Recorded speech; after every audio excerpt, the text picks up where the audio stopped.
नमस्कार दोस्तों, मैं हूं विभा पांडे और आप सभी का स्वागत करती हूं आज की इस वीडियो में। तो आज की इस वीडियो में हम जानेंगे कि धनतेरस किस तारीख को पड़ा है, दिन कौन सा है उस दिन, और इसके साथ हम ये भी जानेंगे कि धनतेरस के दिन हमें क्या क्या खरीदना चाहिए जो कि हमारे लिए बहुत अधिक शुभ हो। धनतेरस के दिन खरीदारी का बहुत अधिक महत्व है। ऐसा माना जाता है कि धनतेरस के दिन खरीदा हुआ चीज 13 गुना उसमें बरकत होता है। सभी के यहाँ कुछ ना कुछ तो जरूर लिया जाता है, लेकिन सही मायने में हमें क्या क्या लेना चाहिए जो कि हमारे लिए बहुत ही शुभ होता है, ये सारी बातें आज की इस वीडियो में हम जानेंगे। और इसके साथ ये भी जानेंगे कि धनतेरस के दिन वो कौन सा एक कार्य है जो कि हमें अपने घर में जरूर करनी चाहिए। तो आप बने रहें मेरे साथ मेरे चैनल पे, और अगर आपको मेरी वीडियो पसंद आती है तो प्लीज़ मेरे वीडियो को लाइक कर दीजिएगा, चैनल को सब्सक्राइब कर दीजिएगा, साथ में बेल आइकन को जरूर प्रेस कीजिएगा, जिससे मैं जब भी कोई वीडियो अपलोड करूं तो नोटिफिकेशन आपको सबसे पहले मिले। तो चलिए सबसे पहले ये जान लेते हैं कि धनतेरस कब पड़ा है। तो धनतेरस 23 अक्टूबर को पड़ा है। दिन है उस दिन रविवार। रविवार के दिन हम धनतेरस की खरीदारी करेंगे। जो भी पूजा पाठ होता है वो सब हम 23 अक्टूबर को करेंगे। 23 अक्टूबर दिन रविवार को धनतेरस पड़ रहा है इस बार। तो दोस्तों, जैसे शास्त्र के मुताबिक कार्तिक मास के कृष्ण पक्ष के त्रयोदशी तिथि के दिन भगवान धन्वंतरी का जन्म हुआ था। भगवान धन्वंतरी की उत्पत्ति हुई थी। जब भगवान धन्वंतरी की उत्पत्ति हुई थी तो उनके हाथ में अमृत का कलश था, इसलिए हर साल धनतेरस पे बर्तन खरीदने का परंपरा है। सबके यहाँ बर्तन खरीदा जाता है। भगवान धन्वंतरी के जन्म के 2 दिन बाद माँ लक्ष्मी की उत्पत्ति हुई। माँ लक्ष्मी की जन्म हुई, यानी अमावस्या तिथि को माँ लक्ष्मी की जन्म हुई। तो अमावस्या तिथि को हम लक्ष्मी पूजा भी मनाते हैं, दीपावली, माँ लक्ष्मी की पूजा करते हैं। पहले धनतेरस के दिन हम खरीदारी कर लेते हैं, और धनतेरस के दिन खरीदा हुआ चीज हम माँ लक्ष्मी की पूजा में यूज कर सकते हैं, इस्तेमाल कर सकते हैं। जैसे कि अगर चाहें तो माँ लक्ष्मी की पूजा का जो भी चीज है, मूर्ति, प्रसाद, बर्तन, ये सारी चीज भी हम खरीद सकते हैं।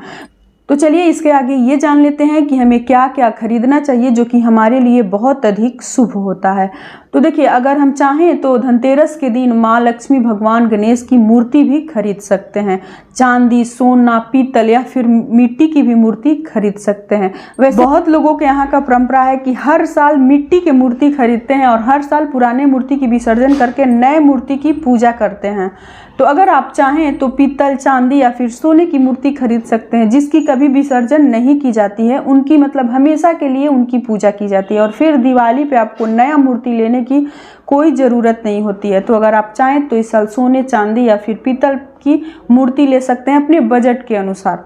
दूसरा चीज, श्रीयंत्र। श्रीयंत्र माँ लक्ष्मी को बहुत अधिक प्रिय है। जहाँ श्रीयंत्र रहता है, जिस घर में श्रीयंत्र रहता है, वहाँ से माँ लक्ष्मी का वास जो है कभी खत्म नहीं होता है। माँ लक्ष्मी हमेशा उनके घर में विराजमान रहती हैं। तो श्रीयंत्र, देखिए श्रीयंत्र भी कई धातु का मिलता है, सोना, चांदी, पीतल। लेकिन अगर आप इन सब धातुओं का नहीं लेना चाहते हैं तो आप कैलेंडर भी, श्रीयंत्र का कैलेंडर भी मिलता है, वो भी खरीद के आप धनतेरस के दिन अपने घर में जरूर लाइए। ये रहा हमारा दूसरा चीज। और इसके बाद मैं जो भी बताऊंगी वो तो वैसे है बहुत ही मामूली चीज, लेकिन ऐसा माना जाता है कि उसको खरीदने से माँ लक्ष्मी हमेशा अपनी कृपा हमारे घर में बनाए रहती हैं। वैसे मामूली चीज तो है, लेकिन हर एक चीज माँ लक्ष्मी को अति प्रिय है, उसे लक्ष्मी का स्वरूप ही माना जाता है। तो चलिए, मेरा पहला चीज है झाड़ू। झाड़ू भी लक्ष्मी का स्वरूप होता है। झाड़ू सभी को धनतेरस के शुभ अवसर पे जरूर खरीदना चाहिए, नया झाड़ू, और झाड़ू की पूजा करनी चाहिए। तो आप धनतेरस के शुभ अवसर पे अपने घर में झाड़ू जरूर लाइए। दूसरा चीज है धनिया। धनिया को ऐसा माना जाता है कि धनिया धन होता है। किसी को हाथ से उठाकर धनिया नहीं दिया जाता है। यहाँ तक कि अपनी बेटी को भी, जब बेटी ससुराल जाती है विदा होकर, तो उसको जीरा का खोइंछा दिया जाता है, हर चीज दिया जाता है, चावल भी दिया जाता है, लेकिन उसको धनिया नहीं दिया जाता है। साबुत धनिया देने से ऐसा माना जाता है कि हमारे यहाँ की लक्ष्मी बेटी के घर चली गई। तो धनिया धन का प्रतीक होता है। आप साबुत धनिया अपने घर धनतेरस के दिन जरूर खरीद कर लाइए। तीसरा चीज है हल्दी। हल्दी से सभी को वैसे मालूम हो गया होगा कि हल्दी हमारे यहाँ कितना महत्व रखता है।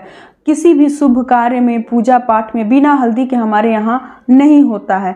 तो हल्दी भी आप अपने जरूर खरीद के लाइए। गांठ हल्दी का, अगर गांठ ना मिले तो आप पाउडर लाइएगा, लेकिन गांठ हल्दी लाना बहुत अधिक शुभ माना जाता है। चौथा चीज शंख।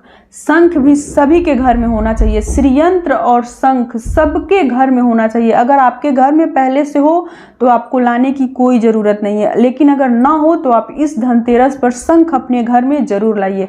जहाँ शंख रहता है वहाँ बुरा साया नहीं रहता है, कभी भी आपके घर पे बुरा साया नहीं आ सकता है। और जहाँ शंख रहता है वहाँ सुख शांति हमेशा उस घर में बनी रहती है। तो इस धनतेरस पे आपको शंख भी अवश्य लाना है, अवश्य लाइए शंख आप अपने घर में। पांचवा चीज़ है चंदन। देखिए, मैं चंदन बताना भूल गई थी, हल्दी के साथ ही मुझे बोल देना चाहिए। चंदन भी सभी के घर में होना चाहिए, क्योंकि भगवान भोलेनाथ को, वैसे तो जिनके घर में ठाकुर जी हैं, लड्डू गोपाल जी हैं, उनके घर में चंदन भी हमेशा रहता है, गंगा जल रहता है। लेकिन अगर जिनके घर में नहीं भी हैं तो वो पीला चंदन धनतेरस के दिन जरूर खरीद कर लाएं, क्योंकि भगवान विष्णु को लगाया जाता है, भगवान भोलेनाथ को लगाया जाता है। भोलेनाथ को ना रोली लगाया जाता है, ना हल्दी लगाया जाता है, उनको सिर्फ चंदन लगाया जाता है। तो धनतेरस के शुभ अवसर पे आप चंदन भी अपने घर अवश्य खरीद कर लाएं।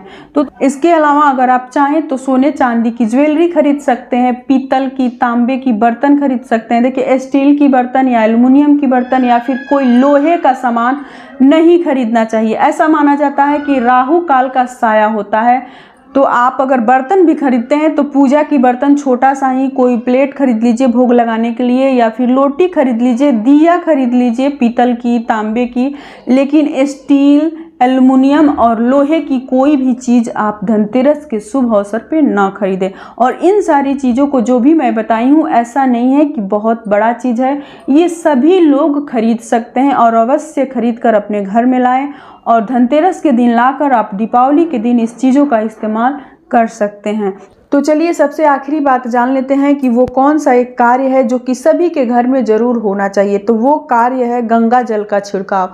वैसे सभी के घर में दीपावली की सफाई होती है, दीपावली की सफाई हमें धनतेरस के दिन पूरा संपन्न कर लेना चाहिए। धनतेरस के बाद हमें सफाई करने की समय भी नहीं मिलता है और करना भी सही नहीं होता है, क्योंकि देखिए धनतेरस के दिन जो है माता लक्ष्मी के पूजा का सामान हम लोग खरीद कर लाते हैं, मूर्ति लाते हैं, प्रसाद लाते हैं, और उस दिन से माँ लक्ष्मी की पूजा की शुरुआत हो जाती है, मतलब कि शुरू हो जाता है उनके लिए खरीदारी करना।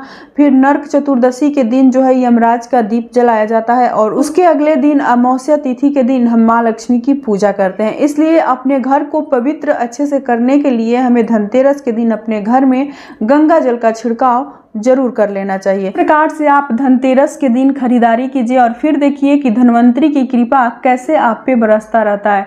अगली वीडियो में मैं बताऊंगी कि क्या हमें धनतेरस के शुभ अवसर पे नहीं लेना चाहिए, जो कि बिल्कुल हमारे लिए सही नहीं होता है। हम पूरे साल तंगी से गुजरते हैं। तो चलिए दोस्तों, यही तक का था आज का हमारा वीडियो। उम्मीद करती हूँ कि आप लोगों को मेरी ये वीडियो पसंद आई होगी।